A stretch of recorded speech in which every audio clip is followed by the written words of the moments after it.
The first time I saw Karen stomping up the gravel path that led to my cabin, clipboard in one hand and phone already in the other, I had a sense that she was going to be a problem. Not just the average nosy neighbor type, but the kind of person who thrived on power in a neighborhood where manicured lawns and rules about fence heights were her kingdom. And though my cabin sat miles away from her HOA development, nestled at the edge of a pine-dense valley with a lake shimmering nearby, she approached like I was some trespasser squatting on land that had been ordained as hers to regulate, and I remember sitting on my porch sipping coffee, watching her huff up the path in her crisp khaki pants and pastel sweater, her lips tight, and eyes already scanning for violations that didn't exist. And when she reached earshot, she wasted no time announcing herself. "Excuse me, sir, but you can't be here. This is community property under the jurisdiction of the Ridgewood HOA, and you are in direct violation of several bylaws regarding unapproved structures." I nearly spit out my coffee, not from fear, but from sheer disbelief. Because my cabin had been in my family for 3 generations, sitting on land I had inherited outright, land that stretched further than her development even reached. But I let her ramble, watching as she rattled off rules about trash bins, paint colors, and prohibited livestock, none of which had the slightest relevance to me until I finally interrupted with a calm smile, telling her she had the wrong idea, that this was my private cabin on my private land, and that her HOA rules ended at the edge of her subdivision gates. But Karen wasn't the type to back down, and she planted her feet firmly in the gravel, her voice rising, insisting that the HOA had authority over everything in the valley, and that I would need to submit paperwork for approval if I intended to remain here. And when I laughed and shook my head, she flushed red, pulled out her phone, and said with theatrical urgency, "Fine, if you won't comply, I'll have to call the sheriff's department to remove you for trespassing on HOA land." That was the moment I realized this woman was not simply misinformed, but delusional, so entrenched in her imagined power that she believed law enforcement was her personal enforcement squad, and though I could have stopped her right then by explaining, I leaned back in my rocking chair and told her she could go ahead and call, curious to see how far she'd push this charade, and as she dialed 911 right there on my gravel path, barking into the phone about a squatter refusing to leave community property, I felt a flicker of amusement that soon swelled into anticipation because she was about to crash headlong into reality. Within an hour, the crunch of tires on gravel announced the arrival of a county sheriff's SUV, followed by a deputy's truck, lights flashing but sirens silent, and Karen practically skipped to meet them, her voice shrill with triumph as she pointed at me like I was a criminal, demanding they remove this man immediately before he causes trouble for the Ridgewood community. The sheriff, a broad man with a steady, weathered gaze, stepped out slowly, his hand resting casually on his belt as he took in the scene, while his deputy flipped through notes from dispatch, and when Karen started to shove her clipboard at him, jabbing at imaginary rules, he held up a hand, silencing her, before turning to me with the kind of respect Karen clearly didn't anticipate. "Morning, sir," he said, his tone level but tinged with deference. "I didn't expect to get a call about you out here. Want to clarify what's going on?" Karen sputtered, indignant that the sheriff was addressing me like a person of authority, but I simply gestured to her and said evenly, "This woman seems to think my cabin falls under her HOA's jurisdiction." The sheriff glanced at her, then back at me, his lips twitching in a half-suppressed grin, before finally turning to her and asking, "Ma'am, do you know whose land you're standing on?" She blinked, flustered, insisting the Ridgewood HOA had jurisdiction over this entire area. But the deputy cut her off with a short laugh, shaking his head as he muttered, "Not even close." Karen snapped that she'd spoken to lawyers, that she'd read maps, that she knew her authority extended. But the sheriff held up a finger and said clearly enough for the trees to echo it back, "This land, this cabin, this entire valley. You're standing on property owned outright by this man here. In fact, you're lucky he hasn't had you cited for trespassing, because what you don't seem to realize is that he doesn't just own this cabin. He owns the entire county." The words hung in the air like a thunderclap, silencing even the birds overhead, and Karen's mouth fell open as she stammered, trying to process. But the sheriff wasn't exaggerating. Through inheritance, acquisitions, and old county deeds, my family had consolidated land rights and mineral rights decades ago. And when I took over the estate, it came with a patchwork of ownership that legally gave me control over nearly every square mile of the county outside the tiny incorporated town, which meant not only was Karen wrong, she was standing on ground. That was mine down to the bedrock, and as her face drained of color, I leaned forward in my chair, sipped my coffee, and said softly but firmly, "You don't own me, Karen. I own you." When the flashing lights of the sheriff's cruisers cut through the forest road, and Karen strutted to the edge of my cabin's gravel driveway with her arms folded like a queen certain of victory, I knew the scene was about to get even more absurd than before, because she had summoned the law thinking they would sweep me up and drag me out like some squatter. But she didn't realize that the deputies stepping out of those vehicles weren't just random county employees. They were men and women who had worked with me for years, who knew exactly who I was, and who understood that my presence here wasn't some casual camper ignoring a posted sign, but the very heartbeat of the county's legal authority. Because in this corner of the world, my name was inked onto every deed and ordinance that mattered, and Karen's smug expression began to falter the moment the sheriff himself, a broad-shouldered man with silver hair and a calm authority that made even the toughest criminals sit straighter, walked toward me not with hostility, but with the kind of professional respect reserved for equals, tipping his hat and saying, "Morning, Commissioner. I heard there's been a misunderstanding," which made Karen choke on her words, blink rapidly, and then try to recover by barking, "No, no, don't let him fool you. This man is trespassing on HOA land and refusing to comply with our rules. I demand you arrest him immediately." But the sheriff barely glanced her way, his eyes steady on mine as he confirmed, "This is still your cabin, right? Still part of your northern tract?"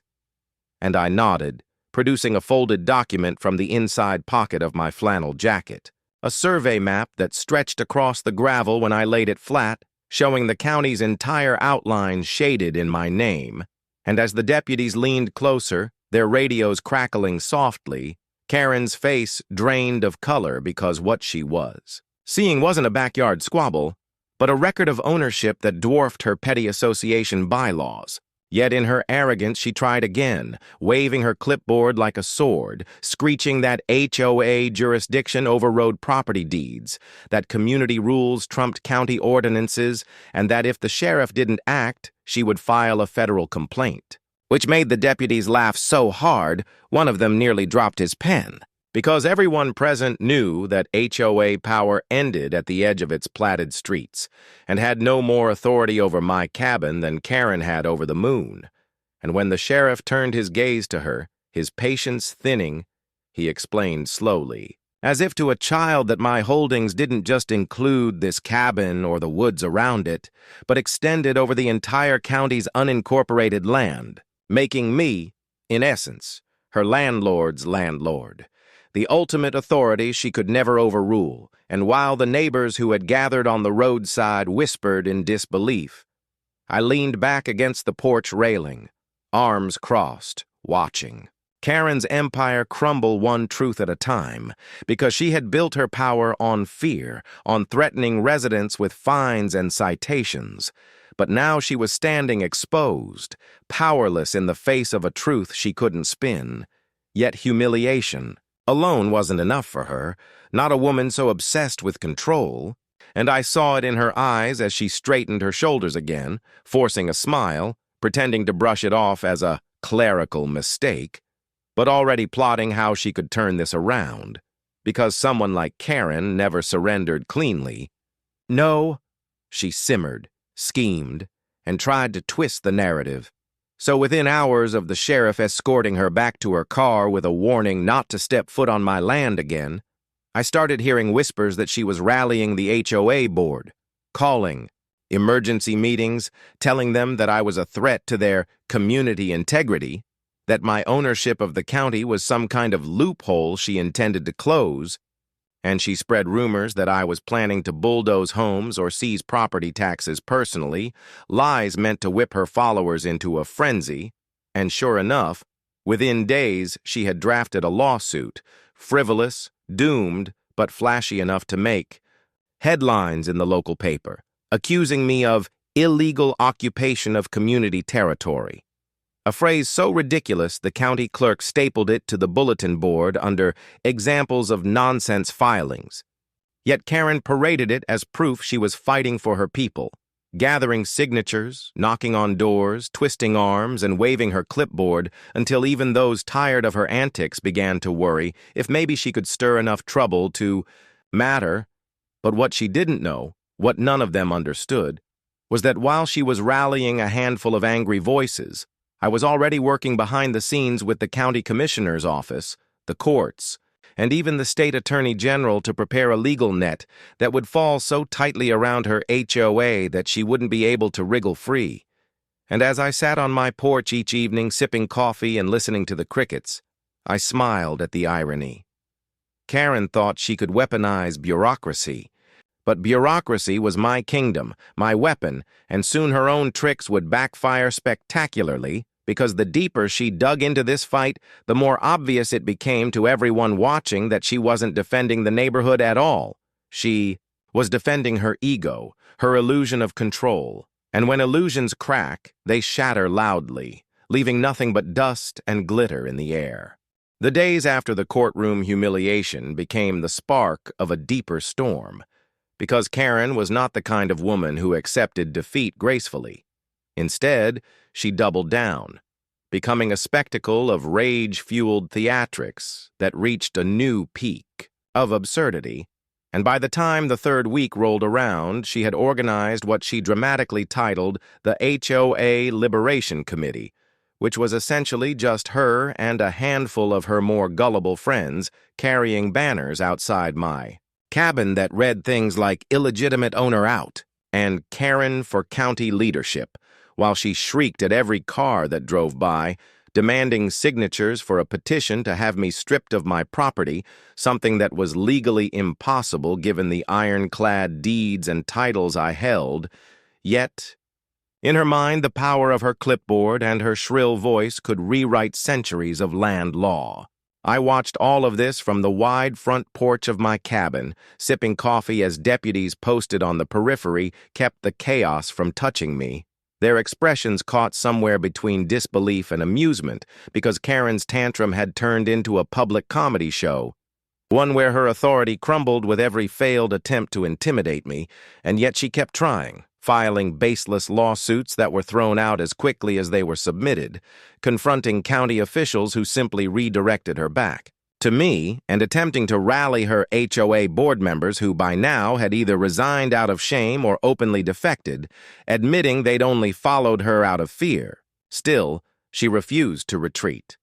And that meant it was time for me to stop treating her antics as a mere nuisance, and instead end the reign of HOA tyranny once and for all. So I began quietly preparing the final blow, a mix of legal precision, political maneuvering, and a dramatic flair that would ensure her downfall was so absolute that even she couldn't spin it as a victory. And my opportunity arrived when she staged what she believed would be the HOA's ultimate show of dominance. An official eviction day where she hired a few men she called private enforcers, though they looked more like teenagers she bribed with pizza money, to march up the cabin's driveway, carrying fake eviction notices and cheap security badges, demanding I vacate immediately or face what she called full HOA consequence. Her voice echoing through a bullhorn as she strutted at their front, clipboard raised high as though it were a royal scepter. But instead of trembling before her parade of fools, I simply smiled, stepped inside, and made one phone call to the county clerk, who in turn called the sheriff, who in turn called in the appropriate county enforcement officers, and within 20 minutes, Karen's parade was flanked by real law enforcement, who immediately disarmed her enforcers of their toy badges, tore up the fraudulent eviction papers, and arrested Karen herself for attempted fraud, harassment, and impersonation of legal authority, while the neighbors, who had been watching from their yards, erupted into laughter, some even recording. The entire debacle for social media, where it went viral under hashtags like Karen eviction fail and HOA gone wrong. The spectacle should have been enough, but I wasn't finished, because the truth was that Karen's HOA had been operating on shaky legal ground for years, enforcing rules and fines without proper authorization, manipulating residents with threats and lies. And now that her leadership was collapsing, I seized the moment to file a formal motion with the county council to dissolve the HOA entirely, citing dozens of complaints, fraudulent practices, and legal overreach. And when the hearing was held, I didn't even have to argue much. Residents lined up to testify against Karen, stories pouring out of how she fined them for leaving their Christmas lights up too long, demanded they repaint their homes at their own expense, or tried to ban children from playing outside. And by the end of the day, the council unanimously voted to strip the HOA of any authority, disbanding it in full and restoring freedom to the community, which sent cheers through the room while Karen, sitting alone at the defense table, glared at me with a mixture of hatred and disbelief, as though she truly couldn't comprehend that her reign was over. After that, the once proud queen of the HOA was left with nothing. No followers, no board, no legal footing, and when the county issued a final order barring her from attempting to reform the HOA under any other name, she knew the fight was done, though she still tried to salvage her pride by shouting about conspiracies and accusing me of corruption, which only made her look more pitiful as deputies escorted her out. In the weeks that followed, the neighborhood flourished without the HOA's iron grip, with families repainting their houses in colors they loved, kids riding bikes without being fined for noise, and people finally planting gardens without fear of Karen's clipboard appearing like a storm cloud. And every time I walked into town, folks greeted me like a hero, shaking my hand, thanking me for freeing them from years of petty oppression. Though I always reminded them that my actions weren't just about revenge. They were about restoring the principle that no one person, no matter how loud or entitled, has the right to trample on the lives of others. The final twist, however, came 1 month later when I attended a county event where the sheriff, the clerk, and other officials formally acknowledged me not just as the largest landowner, but also as the county commissioner, a role I had quietly inherited through legal maneuvering long before Karen's crusade began, and when the announcement was made, jaws dropped across the room. Because it meant Karen hadn't just been fighting a stubborn landowner at a cabin, she had been going to war with the very person who oversaw the county's governance, a fact that turned her whole campaign into a punchline. And when she inevitably heard the news, I imagine the sound of her scream echoed for miles. Now, as I sit on my porch once more, sipping coffee in the morning sunlight, the cabin silent except for the rustle of the trees, I think back on everything that happened and realize the irony. All Karen had to do was leave me alone, but by trying to control me, she lost everything, and in the end, the county wasn't just mine by deed, it was mine by law, by leadership, and by the will of the people, and with Karen gone, peace finally returned, broken only by the occasional laughter of neighbors who still tell the story of the day the HOA queen called 911 to oust me, not knowing I owned the entire county, and sealed her own downfall in a glittering blaze of arrogance that history will never forget.